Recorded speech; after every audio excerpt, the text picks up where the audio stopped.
दूसरे नंबर पे तीसरे नंबर पे जो समय में विश्वविद्यालय तो क्या चिंतन किया होगा विशेष? प्रशांत जी जय कर रहा है आपकी। जय बोलो चतुर्थ पट्टाधीश आचार्य श्री सुनील सागर जी गुरुदेव की जय।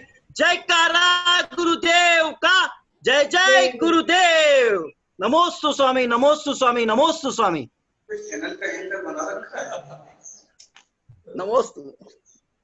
चलो ओम नमः सिद्धेभ्यः,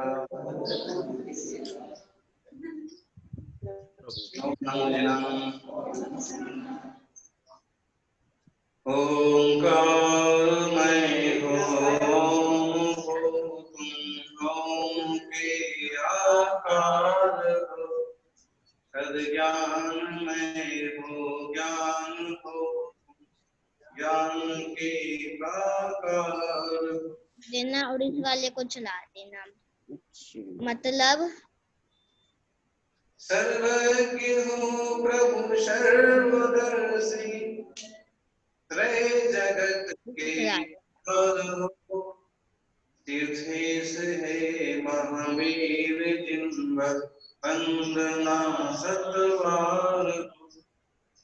तीर्थेश है महावीर जिनवर वंदना सतवार हो। आचार्य आदि सिंधु गुरुवर अंकलीक महानतम, आचार्य श्री महावीर कीर्ति ज्ञान गुण के खान सम। सूरी तपस्वी त्याग मूर्ति, तपो गुण के धाम है। आचार्य सन्मति गुरु पदों में बार बार प्रणाम। आचार्य सन्मति गुरु पदों में बार बार प्रणाम। जय का आदिम तीर्थेश्वर आदि विधाता देवादिदेव महादेव आदिनाथ भगवान की वर्तमान जिन शासन है वर्तमान महावीर भगवान की, आचार्य श्री आदि सागर की महाराज की, आचार्य श्री महावीर कीर्ति महाराज की, श्री सम्राट गुरुवारा श्री सुमति सागर जी महाराज की।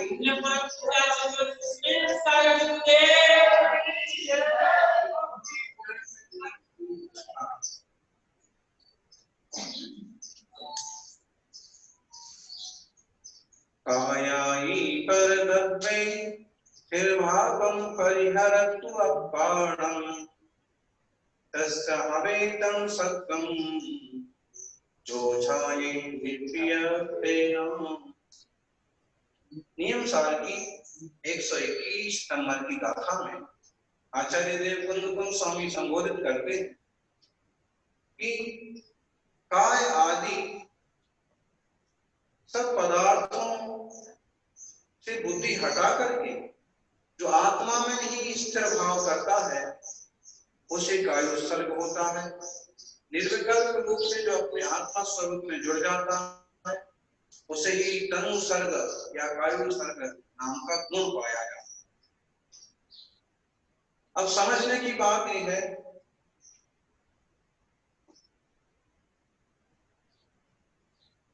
बाहर से तो हटना है और भीतर में जुड़ना है। बाहर से जुड़ेगा तो कायोत्सर्ग नहीं होगा, भीतर से जुड़ेगा तो सच्चा कायोत्सर्ग होगा। यूं खड़े होने के लिए तो पेड़ भी बरसों बरस से खड़े हैं, लेकिन उनका कायोत्सर्ग है। एक बहुत महान शब्द है जिनवाणी का कायोत्सर्ग, और ये शब्द प्रायः करके आपको मिलेगा तो जैन शास्त्रों में अक्सर कर मिलेगा, और कहीं मिलना मुश्किल है, और कहीं मिलेगा भी ना तो उसका अर्थ कुछ और ही हो जाएगा जो लोक में प्रसिद्ध है। कायोत्सर्ग तो संस्कृत के पंडित इसका अर्थ कर देंगे काय का त्याग करना। काय उत्सर्ग, सर्ग मतलब त्याग करना। उन्होंने प्राणोत्सर्ग कर दिया, मतलब प्राण देश के लिए प्राणोत्सर्ग करने वाले वीरों की जरूरत है। ठीक, और यहाँ पर मोक्ष मार्ग में आत्म कल्याण के लिए कायोत्सर्ग करने वालों की जरूरत है। अब कायोत्सर्ग का मतलब है वहां जैसे प्राण छोड़ दिए, यहाँ शरीर छोड़ने की बात नहीं है। नहीं तो दिन भर में 28 कृति कर्म में 28 कायु सर्ग होते हैं, तो 28 बार मरना पड़ेगा क्या? तो पहले तो शब्द को समझे। काय मतलब शरीर, उत्सर्ग मतलब त्याग, शरीर त्याग। शरीर त्याग इतना करके छोड़ देंगे तो सब गड़बड़ हो जाएगी। इसका मतलब है शरीर से ममत्व का त्याग। वही यहाँ कहा है, कायादि परद्रव्य। काय आदि तो परद्रव्य है। शरीर की जो संरचना है ये मैटर की रचना है, पुद्गल की रचना है, पंचभूत से बना है शरीर। दिगंबर मुनियों की जो मान्यता है वो यही है कि शरीर की रचना तो पुद्गल से हुई है। इसमें अग्नि का तत्व भी है, इसमें वायु भी है, इसमें जल भी है, इसमें वनस्पति के भी अंश हैं और इसमें आकाश भी। पंचभूत से वैदिक मान्यता है कि पंचभूत पे बना शरीर। और इस टाइप की मान्यता वाले अलग से आत्मा की कल्पना नहीं कर पाते। जबकि महावीर स्वामी ने कहा कि ये बात तो सही है कि चतुर्भूत या पंचभूत से शरीर की रचना हुई है, लेकिन इसके आगे एक बार और समझ लो कि इस शरीर की रचना होते ही आत्मा आपको आप इसमें पैदा नहीं हो गया, अपितु आत्मा नाम का एक स्वतंत्र द्रव्य है। जिसने अर्जन किया था जैसा वैसा उसे शरीर मिला, जैसा कर्म का आश्रय बंद किया था वैसा उसे सुख दुख मिला, जैसे उसने संस्कार अपनी आत्मा में लाए थे वैसे उसे माता पिता मिले, वैसे उसे दुबला पतला शरीर मिला, वैसे उसे मोटा ताजा शरीर मिला, वैसे सुंदर असुंदर शरीर। उसके अपने संस्कार, अपनी विचार धारणाओं का फल है, कर्मों का फल है। इसलिए काय का मतलब देह, शरीर, तन, और उत्सर्ग का मतलब क्या? कायु उत्सर्ग। अब बहुत बार हम बोलते हैं सभी लोग कायु उत्सर्ग करिए, हैं? अगर युद्ध के मैदान में कोई बोले संस्कृत मंत्री सेनापति की कायु उत्सर्ग करने के लिए तैयार हो जाएं, तो मतलब क्या होगा? लड़ बढ़ करके और मरने मराने की बात है। लेकिन वो बात, वो लौकिक अर्थ है। जिन शास्त्रों में इसका बहुत महान अर्थ किया है कि काय में रह करके भी काय से ममत्व का त्याग कर देने का मतलब है ऐसा होता भी है।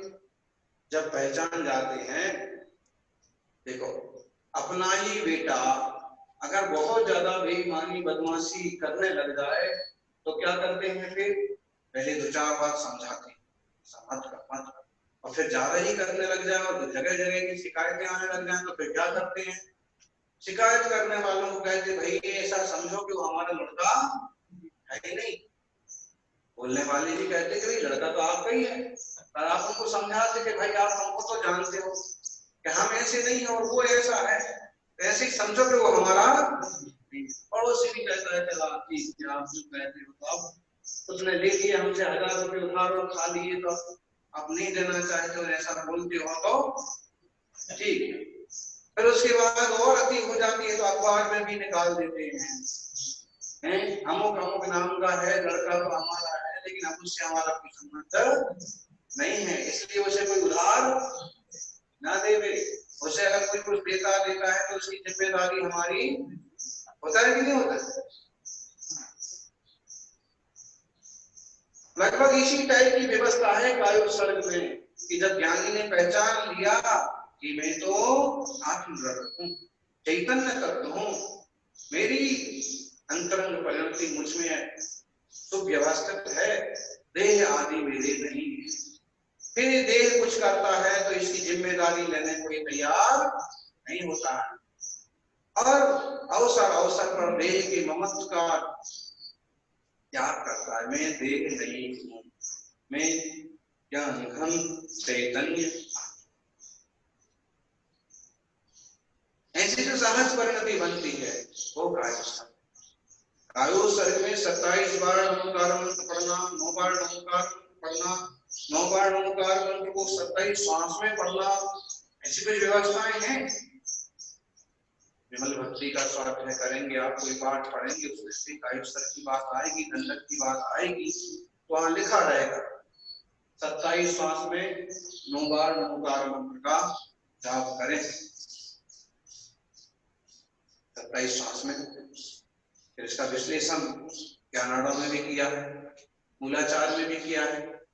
नमो हरिहंकारणम बोलते हैं तो सांस लेते समय नमो हरिहंकारणम, सांस छोड़ते समय नमो सिद्धाणम, फिर लेते समय नमो आर्याणम, छोड़ते समय नमो वज्रायणम, फिर नमो लोई, फिर छोड़ो तो सब हो जाओ। एक बार नमोकार मंत्र कितने सांस लग गए? और अगर 9 बार पढ़ेंगे नमोकार तो वो भी ऐसा एक व्यवस्था बना दी कि कुछ नहीं करना बने तो ऐसे करो, और अगर कुछ करते बनता है तो सीधा ये करो कि देह आदि परद्रव्यों से विरक्त में शुद्ध चैतन्य तत्व हूं, देह आदि में मेरा कोई ममत्व नहीं। इस प्रकार के ध्यान में लीन हो जाओ, ये सबसे बढ़िया कार्य।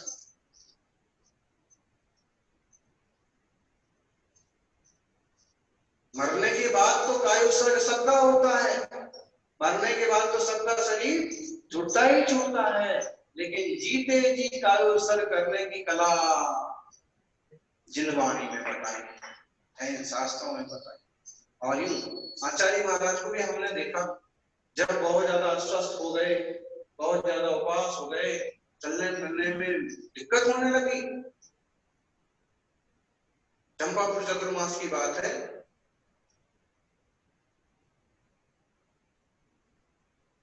उन्नीस 1998 में चतुर्मास हुआ था। उन्होंने 10 उपास 11 उपास थे उस समय पर्युषण के, और 8वें उपास में उनकी शरीर बहुत डिस्टर्ब हो गया, क्योंकि पहले ही से उनके 2 उपास 1 आहार 2 उपास 1 उपास 1 आहार ऐसे चल ही रहा और लगातार। फिर वो क्या करे, खूब निवेदन किया लोगों ने भगवत के शापों में, लेकिन महाराज जी हम पूरे उपास करेंगे, मौन और ले लिया। फिर उसके बाद उनको देखा कि उन सहज शवासन में कायु सर्ग मुद्रा में लेट जाते थे और एकदम देह से विरक्त अपने आत्मा तक कर लेते, जीते जी देह का त्याग करने की कला। अन्य संप्रदायों में कुछ ऐसे साधक भी हुए हैं, होते हैं कि जो पर काया प्रवेश करते हैं। पर काया प्रवेश मतलब अपना शरीर छोड़ करके दूसरे के शरीर में प्रवेश कर जाना।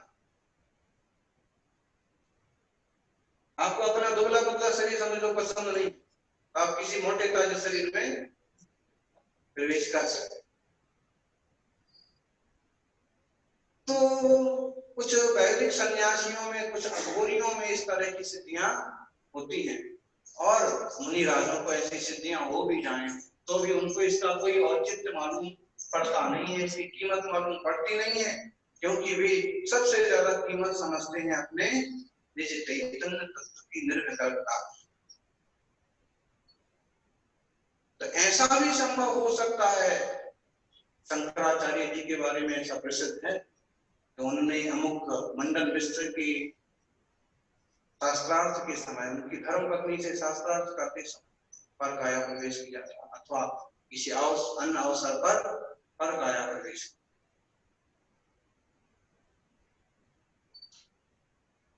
अब इसलिए कहा है कि जीते जी शरीर को इधर से उधर करने की वृद्धि तंत्र हो सकता है, वो तो एक तरह की अलग तरह की व्यवस्था होगी, लेकिन इसी में रहते हुए इसी से अपने आप को पृथक समझने की कला, आत्म ध्यान की कला, आत्मस्थ हो जाने की कला सचमुच में कायु सर्ग है। ऐसे परम कायु सर्ग वाले मुनिराज आत्मा की निरंतर नवीन नवीन शुद्ध शुद्ध आनंदात्मक पर्याय का हो करती। अनिवृत्ति करण गुण स्थान में, क्योंकि अपूर्व करण में ही अपूर्व अपूर्व परिणाम होने लगते हैं, अनिवृत्ति करण में तो निवृत्ति ही नहीं होना है किसी परिणाम समान। तो अनिवृत्तिकरण परिणाम के मुनिराज उन सब परिणामों में जो भी मुनिराज स्थित हैं वे अनिवृत्तिकरण रूप अपूर्व आनंद का मिलन करते हैं, अपूर्व शांति का मिलन, अपूर्व परिणाम होते हैं। अपने तो पूर्व परिणाम होते हैं। पूर्व मतलब पहले वाले, और पहले वाले तो छोड़ो, इतने पहले वाले होते हैं ना, और ऐसे पुराने अब हो चुका है। एक हफ्ते पहले किसी ने हमारा पेन ले लिया, अब हफ्ता भर बीत गया है, वो पेन उसके पास से भी समझ लो कि खो गया, कि टूट गया, कि खाली हो गया। फिर हम एक हफ्ता बीतने के बाद, एक साल बीतने के बाद, पिछले साल तुमने हमारा पेन लिया, हम जानते हैं तुम्हें अच्छी तरह से, अभी बताइए तो कितना मतलब कैसा खुदा परिणाम हो गया। ऐसे ही जब मैंने अपना घर छोड़ा था तब मेरे पास इतने रुपए थे और मैंने वो सब रुपए छोड़े। ये भी अपूर्व परिणाम नहीं हुआ, है पूर्व परिणाम हो गया, उल्टा ही बुरा। तुमने रुपए कहाँ छोड़े अभी तक? 10 साल पहले छोड़ा घर, और तुम्हें अभी भी याद है कि मैंने ऐसे रुपए छोड़े, जमीन छोड़ी, इतना छूटा कहाँ? आज वहां बुरा बन गया होगा, कोई और आके रहने लगा होगा, कुछ और हो गया होगा, फिर भी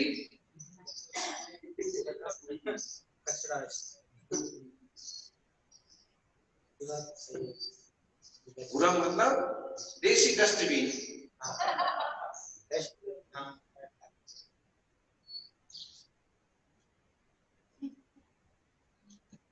समझने की बात है। तो इसीलिए तो फिर एक और व्यवस्था बताई गई कि पूर्व रतानुस्मरण, पहले वाली बातों का, पहले वाली चीजों का, पहले वाले लोगों का, पहले वाले माहौल का, धन संपत्ति आदि का बहुत स्मरण ही नहीं करना, बिल्कुल नहीं करना। स्मरण करोगे तो वो तुम्हारे अपूर्व कर्म नहीं होंगे, क्या होंगे? पूर्व कर्म मतलब परिणाम। कोई नए भाव नहीं, वही पुराने क्रोध के भाव, गुस्सा के भाव, अभिमान के भाव, ईर्ष्या के भाव, अनाचारी के भाव, वही नहीं, सब पुराने। बदले क्या है? कभी इस पर बहुत चिंतन करना चाहिए त्यागी व्यक्तियों को, समझदार लोगों को, कि हम इतने साल में क्या बदले। बस बदलते बाल ही सफेद हो गए कि कुछ और भीतर से भी सफेद।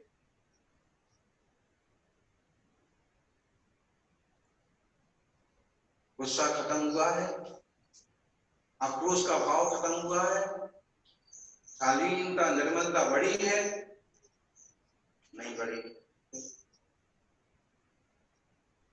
ऐसे ध्यान में बैठने से, ऐसे सहज शांत होने से, एक सहज की शांत प्रकृति अपने भीतर से जाना। किसी को देखना कि कितना भी आक्षेप करते जाओ फिर भी वो सहज बना रहता है, जैसे कुछ हुआ ही नहीं, पर जवाब देता है छोटा सा सीधा साधा, और उसमें पूरी बात खत्म। स्वभाव का आश्रय लेने वाला व्यक्ति बहुत ज्यादा बातचीत में पड़ता। तो इसलिए यहाँ कायोसर्ग वाले के लिए कहा कि कायादि परद्रव्य को छोड़ करके, कायादि परद्रव्य में स्थिर भाव छोड़ करके, ये मेरे हैं, ये शाश्वत हैं, ऐसे छोड़ करके निर्विकल्प रूप से अपनी आत्मा को झांका, उसे कायोसर्ग होता है। ऐसा कायोसर्ग करने वाला व्यक्ति नई अनुभूति,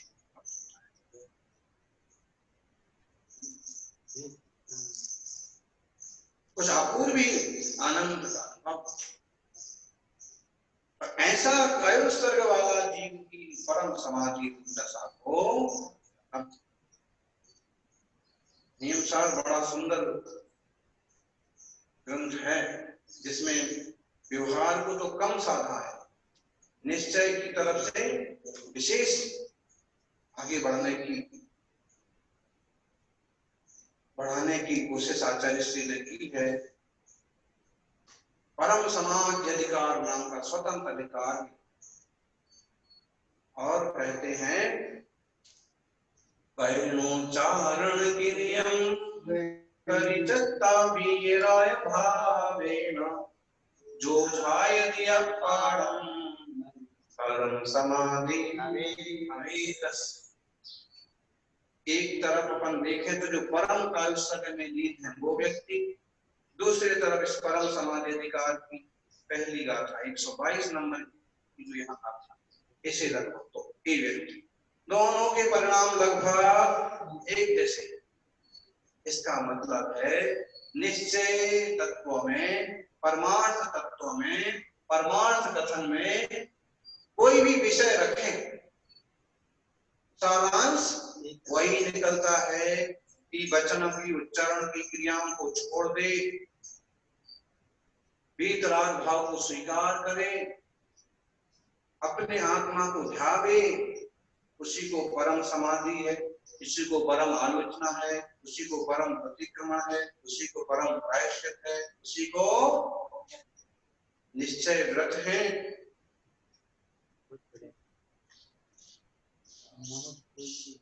आप सब बोलो एक बार 122 नंबर की गाथा।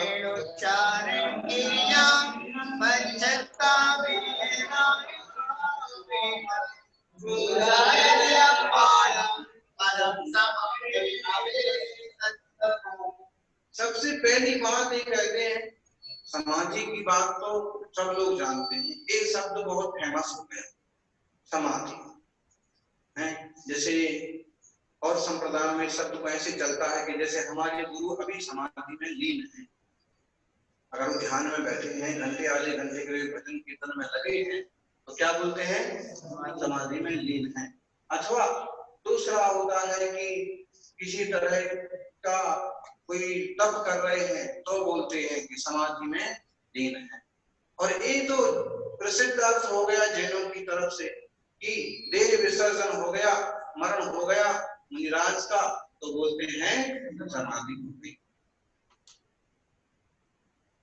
हिंदी भाषियों में ऐसा बहुत प्रसिद्ध है।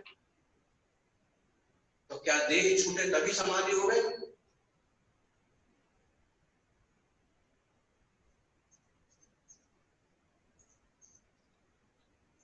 दादाजी शांत हो गए, ये शब्द लो अपन, शांत हो गए। अब जैसे आपके पास किसी का फोन आया और मैं कहा कि भाई साहब जल्दी आइए, हमारे दादाजी शांत हो गए। अब आप उसको कहो कि भाई दादाजी शांत हो गए, उसमें बुराई क्या है? शांत तो रहना ही चाहिए, शांत तो रहना ही चाहिए, इसमें हमारे आने की क्या जरूरत है? तो आपको अनाड़ी समझेगा कि इनको शांत होने का अर्थ भी पता नहीं। फिर कहो या तो आपका नाड़ी बोल दे या फिर समझाए कि शांत हो गए का मतलब है कि उनका देहांत हो गया। फिर आप खुद ही बोल सकते रह जाएंगे कि मैंने कैसे बोल दिया कि अच्छे हो गए, शांत हो गए। तो जैसे लोक व्यवहार में ये शब्द चलता है कि दादाजी शांत हो गए, नाना जी शांत हो गए, शांत हो गए का मतलब सीधा हम ये कहें, एक पूछने और लग जाए कि वो आज शांत हो गए, तो क्या अभी तक अशांत ही थे?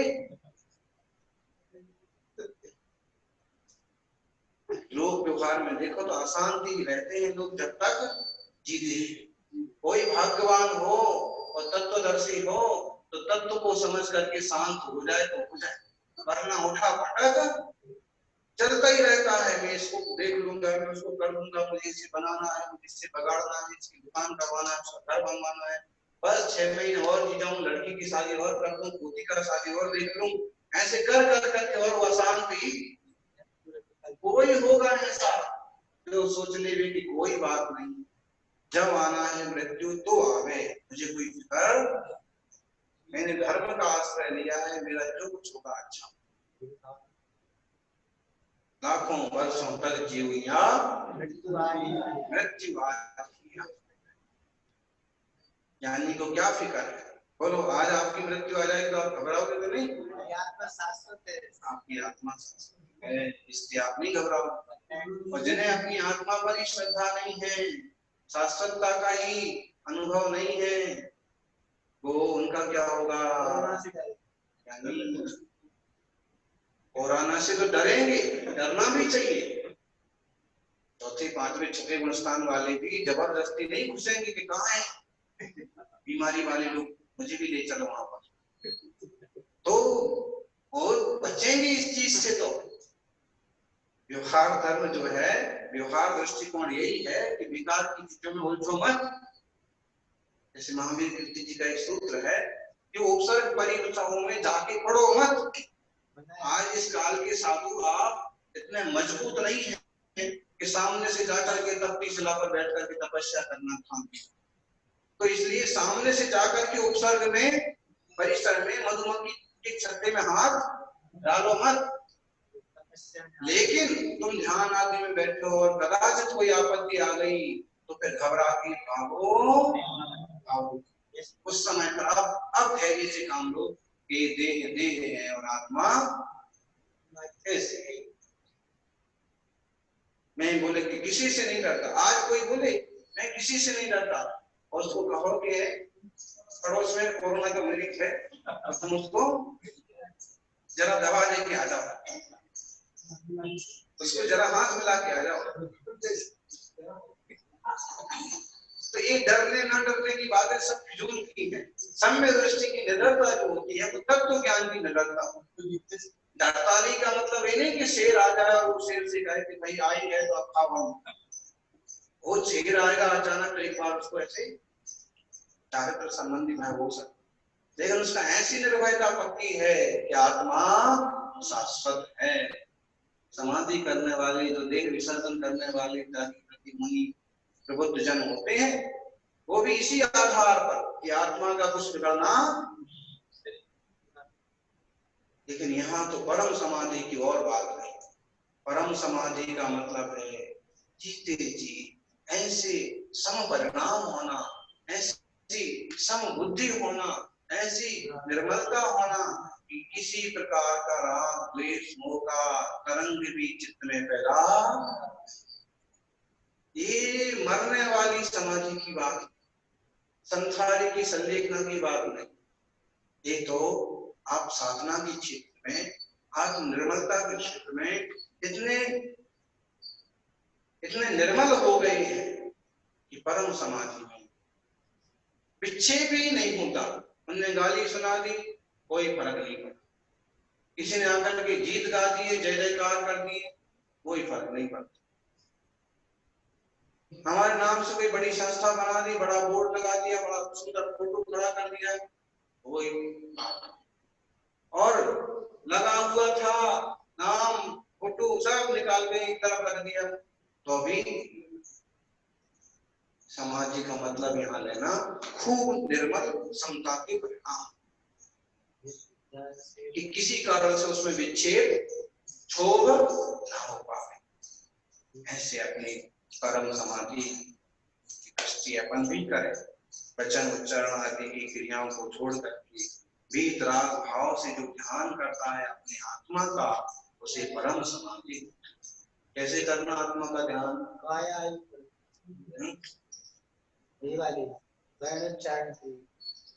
कैसे करते हैं आत्मा का ध्यान?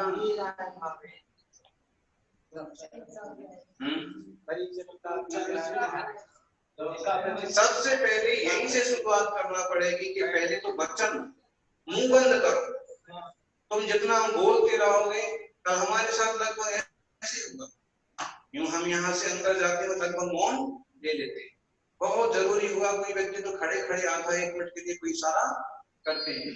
कल ऐसे कुछ हुआ कि पहले एक जन से थोड़ी सी बात, इसमें दूसरे जन आ गए तो उन्हें भी देख लिया कि महाराज जी कुछ बोल रहे, तो उन्हें भी अपनी बात कर ली थी समाधान। फिर तीसरे जन आ गए, ऐसे करते करते 12 बज गए। और अगर हम बोल ही ना रहे होते तो हम 11:30 पौने 12 पर से बैठ सकते थे सामाजिक में ध्यान में, बराबर। तो मतलब क्या है कि सबसे पहले तो वचन व्यापार, पहले खुद का छोड़ो, बाह्य वचन व्यापार। अंतर जल्प तो ठीक है, छोड़ना ही पहले यहाँ से चालू हुआ। और वचनोच्चारण क्रिया छोड़ी कि आधे लोग ऐसे ही कट जाते हैं, महाराज तो चुपचाप बैठे रहते, मौन बैठे रहते, क्या बात करना, चलो दूसरे महाराज के पास चलो। होता है कि नहीं होता?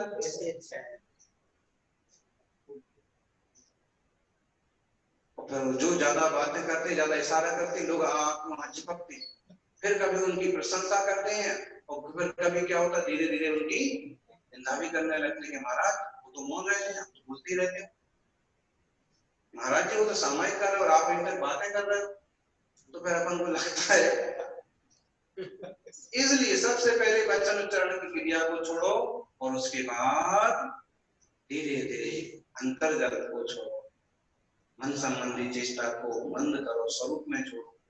यहाँ तो कहा है क्वचित अशुभ पंचनाथम वचन प्रपंचाचित परम वीतराग सर्वज्ञा स्तवनादिकम कर्तव्यम।